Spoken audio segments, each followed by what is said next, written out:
నమస్తే. రాష్ట్రంలో ప్రజెంట్ అంతా గ్రూప్ 1 పైనే డిస్కషన్ అంతా నడుస్తూ ఉన్నది.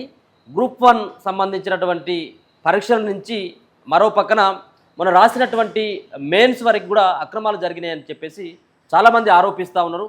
ఒక పక్కన కాంగ్రెస్ పార్టీ ఈ సంబంధించినటువంటి గ్రూప్ 1 పోస్టులని అమ్ముకుందని చెప్పేసి ప్రతిపక్షాలైనటువంటి బీజేపీ పార్టీతో పాటు బీఆర్ఎస్ పార్టీ కూడా ప్రధానంగా ఆరోపిస్తూ ఉంది. కొంతమంది గ్రూప్ 1 ఎగ్జామ్స్ రాసినటువంటి వ్యక్తులు సైతం కూడా దీంట్లో అవకతవకలు జరిగినాయి, మూల్యాంకనం సరిగ్గా జరగలేదు, తెలుగు విద్యార్థులకు అన్యాయం జరిగిందని చెప్పేసి మరో పక్కన గ్రూప్ 1 రాసినటువంటి పరీక్ష రాసినటువంటి అభ్యర్థుల కంటే 10 మంది అభ్యర్థులను ఎక్కువ చూపెట్టడం వెనుక మతలాబ్ ఏంటి అని చెప్పేసి కూడా ప్రశ్నిస్తూ ఉన్నటువంటి సందర్భం కనబడతా ఉంది. ఓసారి మాట్లాడదాం దీనిపైనే.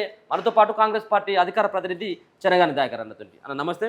నమస్తే. సో ప్రతిసారి ఎగ్జామ్స్ అనగానే ఉద్యోగాలు అనగానే మీరే దీనిపైన ఎక్కువ రియాక్ట్ అవుతూ ఉంటారు, స్పందిస్తూ ఉంటారు. కాబట్టి సో గ్రూప్ 1 విషయంలో మీ ప్రభుత్వం తప్పు చేసిందని చెప్పేసి ఏమైనా భావించవచ్చా? ముఖ్యంగా 10 మందికి సంబంధించినటువంటి వాళ్ళ యొక్క పేర్లు, మరొక పక్కన సంఖ్య ఎక్కువ కనబడతా ఉన్నది. దీన్ని ఏ విధంగా మీరు సమర్థించుకుంటారు మీ పార్టీ తరఫున? ప్రధానంగా తెలంగాణ వచ్చిన తర్వాత తెలంగాణ రాష్ట్రంలో గ్రూప్ 1 పరీక్షను కాంగ్రెస్ ప్రభుత్వం అత్యంత ప్రతిష్టాత్మకంగా పరీక్షల ఏజెన్సీ అయినటువంటి తెలంగాణ పబ్లిక్ సర్వీస్ కమిషన్ ఆధ్వర్యంలో చాలా ఎక్కడ లోటుపాటు లేకుండా అత్యంత పారదర్శకంగా 1కి 2 సార్లు మరీ చెక్ చేసుకొని మరీ గతంలో బీఆర్ఎస్ హయాంలో 2 సార్లు విఫలమైనందుకు మళ్ళీ నిరుద్యోగులకు అన్యాయం జరగకూడదనే ఉద్దేశంతో చాలా అత్యంత పకడ్బందీగా నిఘా కేంద్రంలో అత్యంత ప్రతిష్టాత్మకంగా నిర్వహించినటువంటి చరిత్ర దేశంలో ఎక్కడ లేదు. బహుశా తెలంగాణ రాష్ట్రంలో జరిగింది. ప్రభుత్వం కూడా అదేవిధంగా కట్టుదిట్టమైన చర్యలు తీసుకొని నిరుద్యోగులకు విశ్వాసం కల్పించడానికి తీవ్రమైన ప్రయత్నం చేసిన దాంట్లో దాదాపు వాళ్ళు 563 పోస్టులకు 21,075 మంది మెయిన్స్కు మనం పిలవడం జరిగింది. పిలిచిన దాంట్లో కూడా 46 సెంటర్లతోని మనం ఏర్పాటు చేసి పరీక్షలు నిర్వహించిన దాంట్లో కూడా చాలామంది ఇప్పుడు ప్రధానంగా కొందరు పరీక్షలు రాయనంటి వాళ్ళు కనీసం ప్రిలిమ్స్ కూడా క్వాలిఫై కాని వాళ్ళు అభ్యర్థుల వాదన ఏంటంటే వాల్యుయేషన్ పైనే వాళ్ళు ఎలిగేషన్ చెప్తా ఉన్నారు.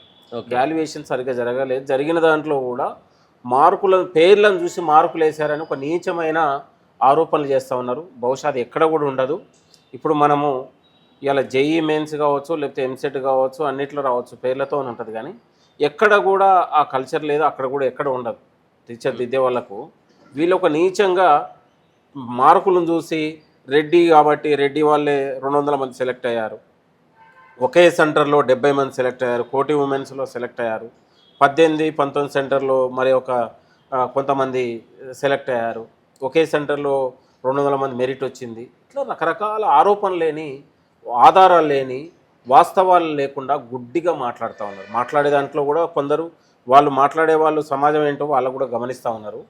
కాబట్టి నేను అంటా ఉన్నాను, తెలంగాణ పబ్లిక్ సర్వీస్ కమిషను ఇచ్చిన నోటిఫికేషన్ కావచ్చు కానీ, లేకపోతే వాల్యుయేషన్ కానీ, పరీక్ష నిర్వహించే దాంట్లో కానీ అత్యంత పరిష్టాత్మకంగా తీసుకుంది.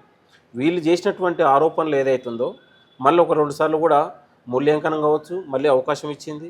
లేదా వాల్యుయేషన్ దానిపైన కూడా నిజాలు ఉంటే కూడా మీరు సిద్ధంగా కూడా వెబ్ నోట్ పెట్టింది, అన్నీ ఓపెన్ చేసి చూపించింది. వాళ్ళు మార్కులు ఎవరైనా వాల్యుయేషన్లో మాకు తక్కువ వచ్చిన ఎక్కువ వచ్చిన వాళ్ళు కూడా మళ్ళీ ఫీజులు కట్టుకొని 1000 రూపాయలు కట్టుకొని కూడా వాళ్ళు ఇప్పుడు కౌంట్ చేసుకుంటే ఇప్పుడు 60 మార్కులు తక్కువ వచ్చినాయి ఒక స్టూడెంట్ తక్కువ వచ్చి ఇప్పుడు దాన్ని ఏ విధంగా సమర్థించుకుంటారు? ఇప్పుడు మీరు కూడా కోర్టుకు పోయారు. అదే దాంట్లో ఒక పక్కన నిజంగా కూడా మూల్యాంకనం సరిగ్గా జరిగినట్టయితే ఉంటే సో మార్కులకు సంబంధించినటువంటి సంఖ్య 1-2 తగ్గితే అది వేరు. కానీ ఒకేసారి 60 మార్కులు తగ్గడం ఇదంతా కూడా దేనికి సంకేతాలు చెప్పండి? దాన్ని ఈ నిజాలు ఏదైనా నిరుద్యోగ అభ్యర్థులు రాసిన అభ్యర్థులు ఎవరైనా ఉంటే నేరుగా తెలంగాణ పబ్లిక్ సర్వీస్ కమిషన్ నిరుద్యోగులతో మాట్లాడడానికి సిద్ధంగా. కానీ అభ్యర్థులు కాని వాళ్ళు, పరీక్షలు రాయని వాళ్ళు, పరీక్షలకు సంబంధం లేని వాళ్ళు ఆరోపణలు చేసే దాంట్లో వాస్తవాలు లేవు నేను అంటున్నాను. ఇవాళ కోర్టు కూడా ఏమని చెప్పింది, మీరు వాల్యుయేషన్ దాని మీదనే ప్రధానంగా ఎలిగేషన్ చేసింది. కోర్టు కూడా ఏమని చెప్పింది అంటే మీరు సర్టిఫికెట్ల వెరిఫికేషన్ చేసుకోండి, నియామకాలకు సంబంధించి ఇప్పుడే ఆపండి అని చెప్పింది. కాబట్టి ఎట్టి పరిస్థితుల్లో గ్రూప్ 1 జరిగిన కాంచి ఇప్పటి వరకు దాదాపు 100 కేసులు వేశారు. కేసులు వేసిన దాంట్లో కూడా బీఆర్ఎస్ పార్టీ వస్తూ ఉంది. వీళ్ళు కేసును గ్రూప్ 1 మొత్తం సవాల్ చేశారు, జీవోను రద్దు చేశారు, సుప్రీంకోర్టులో కేసు వేశారు. ఎవరితోనే వేశారు కేసులు? సుప్రీంకోర్టులో ఎవరితోనే వేశారు? కనీసం ప్రిలిమ్స్లో క్వాలిఫై కాని వాళ్ళు వేస్తే సుప్రీంకోర్టు కొట్టేసింది, మీరు అభ్యర్థులు కారు కదా అని. వేసిన దాంట్లో ఎవరు ప్రధానంగా దామోదర్ రెడ్డి లాంటి వాళ్ళు ఇంకో కొంతమంది ఒక 5-6 పేర్లు, సింధు లాంటి వాళ్ళు కొంతమంది 5-6 పేర్లు పోయి వేస్తే కోర్టు కొట్టేసింది. మీరు నిరుద్యోగ అభ్యర్థులు కారు, మీరు పరీక్షలు రాయలేదుగా, మీకు క్వశ్చన్ చేసే అర్హత మీకు లేదని కొట్టేసింది. కొట్టేసిందంటే దాని వెనకాల కేటీఆర్ 60 లక్షల రూపాయలు సుప్రీంకోర్టులో అడ్వకేట్కి ఇచ్చి మరి కేసు వేయించారు.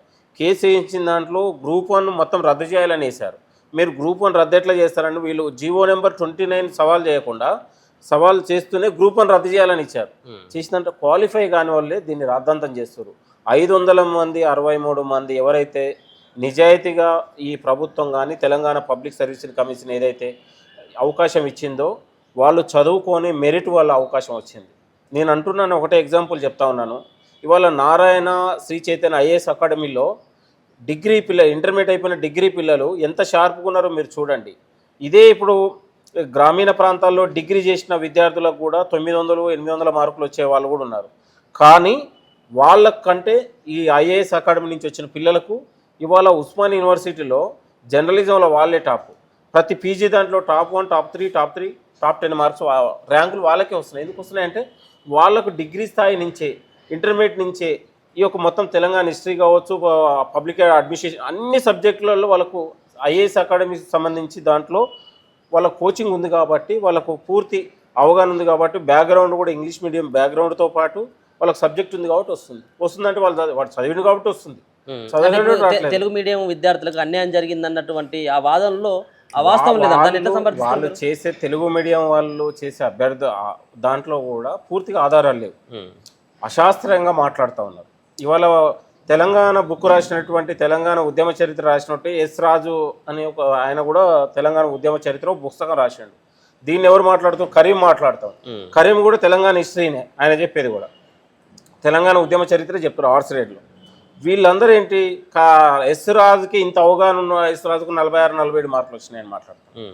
ఎవరు రాస్తే అదే ఉంటుంది. ఇక్కడెక్కడ పారదర్శకత లేదు, క్యాస్టిజం లేదు, రిలీజియన్ ఇష్యూ లేదు, ఏది లేదు. తెలంగాణ ప్రభుత్వం అత్యంత నిపుణుల్ని, అత్యంత ఉన్నటువంటి మినిమం అవగాహన ఉన్నటువంటి డిగ్రీ స్థాయి లెక్చరర్లు కావచ్చు, ప్రొఫెసర్లు కావచ్చు, వీళ్ళకి అవకాశం ఇచ్చేసింది. వీళ్లకు తెలుగు మీడియం మీద, ఇంగ్లీష్ మీడియం మీద పూర్తి అవగాహన ఉంది. తెలంగాణ పబ్లిక్ సర్వీస్ కూడా వాల్యుయేషన్ చేసే వాళ్ళకు కూడా బ్లూప్రింట్లు ఇచ్చింది. దాన్ని మొత్తం ఏ ఆన్సర్ ఏ క్వశ్చన్ అనేది పూర్తి ఇచ్చిన తర్వాతనే వాళ్ళు వాల్యుయేషన్ చేశారు. వాల్యుయేషన్లో కూడా లోపాలు జరగలేదు, లేకపోతే ఎక్కడ కుట్రలు జరగలేదు, కుతంత్రాలు లేవు. కావాలని కొందరు ఈ యొక్క కుహాన మేధావులను మాకే తెలివి ఉంది అని ఈ టీవీల ముందు, డిబేట్ల ముందు కూర్చొని అర్థం లేని ఆరోపణలు చేస్తూ ఉన్నారు, అర్థం లేని పిచ్చివాగుడు అవుతూ ఉన్నారు. నేను అంటా ఉన్నాను, గ్రూప్ 1 ఆగే ముచ్చట ఉండదు.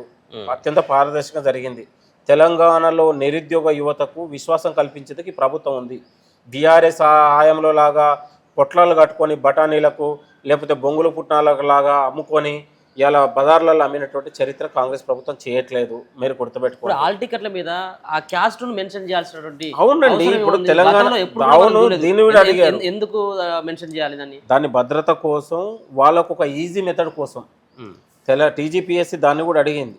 మాకున్నటువంటి పరిపాలనలో మాకు ఈ ఈజీ మెథడ్ కోసం, మాకు ఒక అవగాహన కోసం మేము ఏర్పాటు చేసినాం తప్ప ఇది లేదు. దీన్ని కూడా మాకు ఒక భద్రత కోసం అని చెప్పారు. దాన్ని వాల్యుయేషన్లో ఇప్పుడు కోటి ఉమెన్స్ లాంటి దాంట్లో పరీక్ష సెంటర్ పెట్టు. కోటి ఉమెన్స్ ఒక విశాలమైన ఎక్కువ సంఖ్య పడుతుంది కాబట్టి, భద్రత ఉంటుంది కాబట్టి, సీసీ కెమెరాలు ఉంటాయి కాబట్టి మనం వేసాం. దాన్ని కూడా వీళ్ళు తప్పు పడితే ఎట్లంటే, అదే సెంటర్లో ఒకటే సెంటర్లో 71 మందికి ఇప్పుడు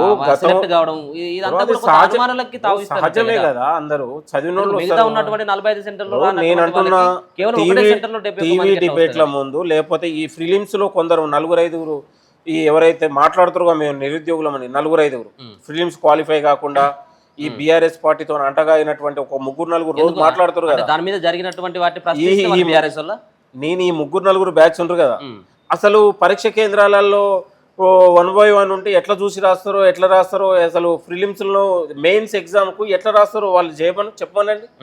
ఆధారాలు లేని మాట్లాడుతారు. 2 హాల్ టికెట్లు కూడా మెయిన్స్ కి అలాగే ప్రిలిమ్స్ కి 2 హాల్ టికెట్లు, ఇదంతా కూడా కొంచెం గందరగోళమే కదా. గందరగోళం ఏం లేదు, సహజమే. అది వాళ్ళ పరిపాలన కోసం, మాకు సులభం కోసం, ఈజీ మెథడ్ కోసం, మాకు ఒక భద్రత కోసం ఏర్పాటు చేసిన అన్ని పోటీ పరీక్షలకు అట్లనే ఉంటుంది. మీరు గుర్తుపెట్టుకోండి, ఈ ఒక్క తెలంగాణ సర్వీస్ కమిషనే ఇట్లా ఏం పబ్లిక్ ఇట్లనేం చేయట్లే. అందరి దగ్గర డేట్ ఆఫ్ బర్త్ తీసుకుంటారు, పేరు తీసుకుంటారు, అన్ని తీసుకుంటారు. ఇక్కడ ఏదో ఎస్పెషల్గా తీసుకొని పెట్టింది కాదు. ఒక స్టూడెంట్ హిస్టరీ కోసం ఉంటుంది, దాంట్లో తప్పే ఉంటుంది. దాన్ని ఇప్పుడు మీ గాంధీ భవన్ నుంచే జవాబు పత్రాలు వెళ్ళినాయి, కోటి ఉమెన్స్ కాలేజ్ రాసేటువంటి వాళ్ళకందరికీ కూడా అని అట్లా చెప్పేసి గుడ్డిగా BRS వాళ్ళు అంటా ఉన్నారు. గుడ్డిగా మాట్లాడితేనే మేము కూడా నోరు జారాల్సి వస్తుంది. అట్లా మాట్లాడేటోళ్ళకి గాంధీ భవన్ నుంచి పరీక్ష పత్రాలు వచ్చినాయి ఇంకోటి మాట్లాడితే మా వాయిస్ కూడా మారుతుంది. మాట్లాడే సన్యాసులు కూడా ఒళ్ళు జాగ్రత్త పెట్టుకొని మాట్లాడారు. రాకేష్ రెడ్డికి మొన్ననే తెలంగాణ పబ్లిక్ సర్వీస్ కమిషన్ నోటీసులు ఇచ్చింది, సిగ్గుండాలి, లేకపోతే జైలుకు పోయేటోడు. ఇంకా ఉన్నాడు మొన్న రాకేష్ రెడ్డి అనేటోడు మాట్లాడాడు. అదే ఎంత దారుణం ఉంటుందా నేను కౌశిక్ రెడ్డి ఎమ్మెల్సీ రాముల నాయకు కోడలకు ర్యాంక్ వచ్చిందంటే అక్కడ చదువుకుంటూ వచ్చింది, దేనికోసం వస్తుంది ఎవరికైనా. నేనేమంటున్నా వాళ్ళు 10th క్లాస్ పరీక్షలో కూడా చూచిరాతకు అవకాశం లేదు, ఇంటర్మీడియట్ పరీక్ష కూడా చూచిరాతకు అవకాశం లేదు, అక్రమాలకు ఈజీ లేదు. అసలు ఒక అత్యంత ప్రతిష్టాత్మకంగా ఒక సివిల్ సర్వీస్ లాంటి స్థాయి పరీక్షలలో అక్రమాలు ఎట్లా చేస్తారంటే నాకు అర్థం తెలియక దద్దమ్మలు మాట్లాడుతున్నాను నేను. అక్రమాలు ఎట్లా జరుగుతాయి, అవినీతి ఎట్లా జరుగుతుంది? ఇప్పుడు 10 మందికి సంబంధించినటువంటి లెక్క సంఖ్య కూడా ఎక్కువ వస్తూ ఉన్నది. సో మీరు చూపెట్టినటువంటి లెక్కకి ఇప్పుడు ఉన్నటువంటి ఇప్పుడు మొన్న రిలీజ్ చేసినటువంటి దాంట్లో 10 మంది సంఖ్య పెరిగింది. మెరిట్లలో ఎక్కడైతే ఈక్వేషన్లలో తక్కువ వచ్చిందో మళ్ళీ వాళ్ళని కొంతమందిని పిలిచారు నేను అనేది గుర్తుపెట్టుకోండి. జీవో నెంబర్ 29లో జీవో నెంబర్ 55లో పూర్తి స్థాయిలో మెరిట్ వాళ్ళకి అన్యాయం జరుగుతుందని ఇదే అశోక్ లాంటి వాళ్ళు ఇదే అనేక 100 మంది స్టూడెంట్స్ దాకా జీవో 55 రద్దు చేయండి అంటేనే జీవో 29 తీసుకొచ్చాం. జీవో 29 లేనిది ఎస్సీ ఎస్టీ బీసీ ఇంకా ఉన్నటువంటి ఉపకులాలకు ఉన్నటువంటి మెరిట్ విద్యార్థులకు కూడా అన్యాయం జరగకుండా మనం అత్యంత పారదర్శకంగా వాళ్ళకు ఒక న్యాయం జరిగింది. మెరిట్ వాళ్ళకు అన్యాయం జీవో నెంబర్ 55లో జరిగింది. ఇక్కడ న్యాయం ఎక్కడ జరిగింది? జీవో నెంబర్ 29లో న్యాయం జరిగింది. దీన్ని కూడా వాళ్ళు తప్పుపట్టే ప్రయత్నం జరుగుతూ ఉన్నారు. కాబట్టి జీవో నెంబర్ 29 ద్వారానే నీ నిరుద్యోగులకు న్యాయం జరుగుతుంది. కానీ నేను ఏమంటున్నా అంటే ప్రత్యేకంగా ఉర్దూ మీడియంలో రాసినటువంటి దాంట్లో 9 మంది గతంలో రాసిందని చెప్పేసి వెబ్ నోట్లో చెప్పడం జరిగింది. మళ్ళీ దాని తర్వాత మొన్ననేమో 10 మంది. ఇప్పుడు ఇంతకుముందు అడిగినటువంటిదే దీంట్లో 10 మంది ఎట్లా పెరుగుతారు, దాంట్లో ఉర్దూ మీడియంలో రాసినటువంటి వాళ్ళు ఒకరు ఎట్లా పెరుగుతారు అనేది ప్రధానంగా ఈ ప్రశ్న తలెత్తుతారు. ఉర్దూ మీడియంలో 9 మంది రాస్తే 7 క్వాలిఫైర్ అని చెప్పారు, 7 ర్యాంకులు వచ్చినాయి. ఇవన్నీ అర్థం లేని మాటలండి. ఇవన్నీ శాస్త్రీయంగా లేవు. ఇప్పుడు మాట్లాడే గ్రూప్ 1 పైన మాట్లాడే వాళ్ళకి ఎవరి దగ్గర కూడా పూర్తి ఆధారాలు లేదు, పూర్తి అవగాహన లేదు. నేను అంటా ఉన్నాను కోర్టు కూడా ఇప్పుడు మీకు స్టే విధించింది. ఇది ప్రభుత్వ వైఫల్యం అనుకోవద్దా? వైఫల్యం కాదు. ఒకవేళ కనుక మీరు సక్రమంగా నిర్వహించినట్టు వాళ్ళు ఇచ్చినటువంటి పిటిషన్ కోర్టు చూస్తుంది. తెలంగాణ పబ్లిక్ సర్వీస్ ఇచ్చే కోర్టు వీళ్ళు ఇచ్చినటువంటి దాన్ని కూడా కోర్టు చూస్తుంది. చూసి ఇది 563 మంది నిరుద్యోగ అభ్యర్థుల భవిష్యత్తు. ఒకడో పరీక్షలు రాయనటువంటి ఒకడో ఇద్దరు పోయి ఎలిగేషన్స్ పెడితే ఆగదు కదండి. నేను అనేది ఆగేది ఏంటంటే ఇప్పటికి 1 year నుంచి కోర్టుల మీద కేసులు వేస్తారు. ఆగిందా? అనేక ఒడిదొడుకులు ఎదుర్కొని ఇక్కడ వరకు వచ్చింది. కాబట్టి ఇక్కడ దీని వెనకాల ఒక BRS పార్టీ కూడా గ్రూప్ 1 రద్దు చేస్తే విద్యార్థులు రోడ్ల మీదకి వస్తారు, నిరుద్యోగులు రోడ్ల మీదకి వస్తారు, నిరుద్యోగులలో వ్యతిరేకత పెరుగుతుందని అసూయతోని కుట్రతోని కొంతమందితో చేపిస్తున్నటువంటి నాటకం. దీని వెనకాల అశోక్ కావచ్చు, లేకపోతే ఇప్పుడు ఆర్సిరేట్లో పనిచేస్తున్నటువంటి కరీం లాంటి ఉద్యమ చరిత్ర తెలంగాణ హిస్టరీ చెప్పే కరీం కావచ్చు, ఉద్యమ చరిత్ర పుస్తకం రాసినటువంటి ఎస్ రాజు లాంటి వాళ్ళు కావచ్చు, లేకపోతే కొంతమంది మాట్లాడే వాళ్ళు ఇంకా మంది పూర్ణ మేధావులు కావచ్చు. ఇప్పుడు క్వాలిఫై కానీ అశోక్ నగర్ పేరు మీద నిరుద్యోగులు అనుకొని తిరిగే కొంతమంది పేర్లు పాపం వాళ్ళు మన సోదరులే, ఒక 3-4 రోజు పోతే ఇష్టానుసారంగా మాట్లాడుతున్నారు. వాళ్ళ పేర్లు కూడా నాకు చెప్పబుద్ది కాదు. కాబట్టి వాళ్ళు నిరుద్యోగ ముసుగులో లీడర్లు కావాలని ఆశ. వాళ్ళు మేము పరీక్షలు రాసి మేము ఉద్యోగాలు సాధించాలని ఆశ లేదు. ఏమంటే ఒక జీవో కాపీలు పట్టుకొని టీవీ డిబేట్ల దగ్గర టీవీల చుట్టూ తిరుగుతుంటారు. వాళ్ళకు లీడర్లు కావాలి, మేము ఫోకస్ కావాలని తప్ప. అలాంటి వాళ్ళు ఇంకా నేను మారుకోండి, చదువుకోండి. అవకాశాలు ఈ టీవీల చుట్టూ పేపర్ల చుట్టూ మీరు తిరిగి ఎక్స్పోజింగ్ కోసం వాళ్ళ మీద దృష్టి తప్ప వాళ్ళకి నిజంగా చదువుకొని కావాలనేది లేదు.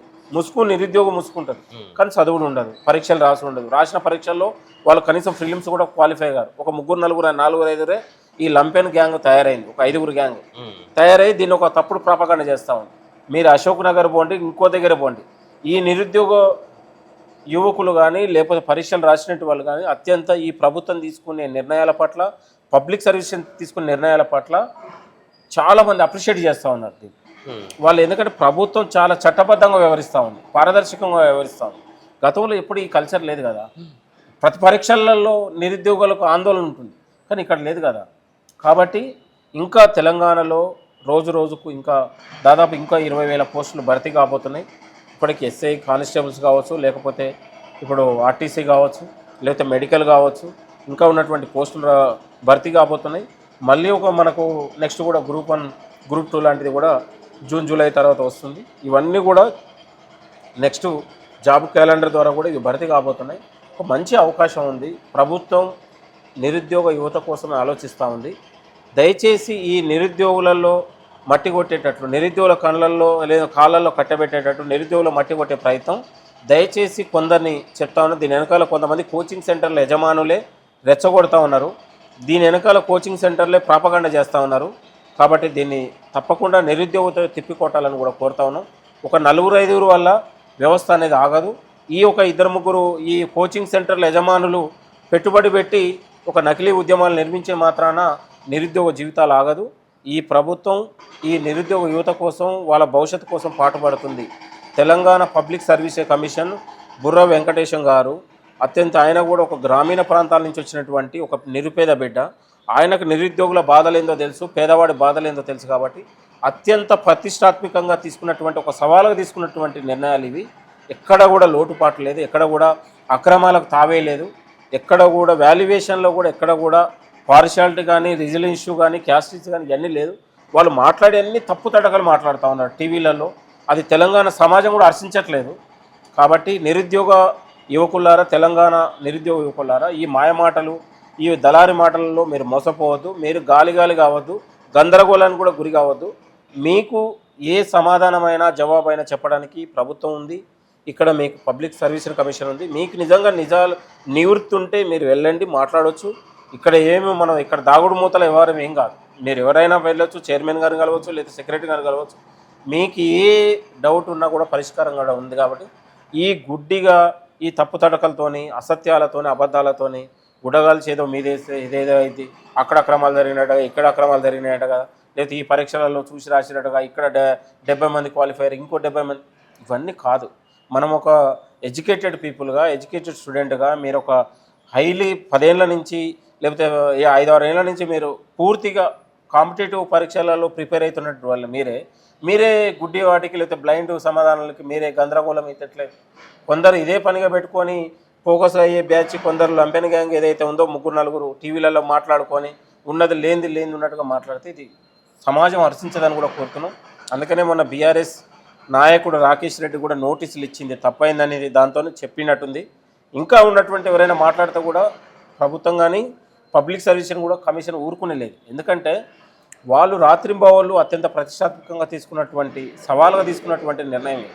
ఒకరోజు కాదు, 13 ఏళ్లలో ఎప్పుడు కూడా గత ఉన్నటువంటి 10 ఏళ్ల పాలకులు నిర్వహించలేని అసమర్థ పాలకుల వల్ల ఈ ప్రభుత్వం అత్యంత విశ్వాసంతో పెట్టినటువంటి పరీక్ష, అత్యంత పారదర్శకంగా పెట్టే పరీక్షల్ని మీరు సవాల్ చేసి అక్కడిక్కడ జరిగినాయి, కుట్రలు జరిగినాయి, కుతంత్రాలు జరిగినాయని మాట్లాడితే అది సరికాదు.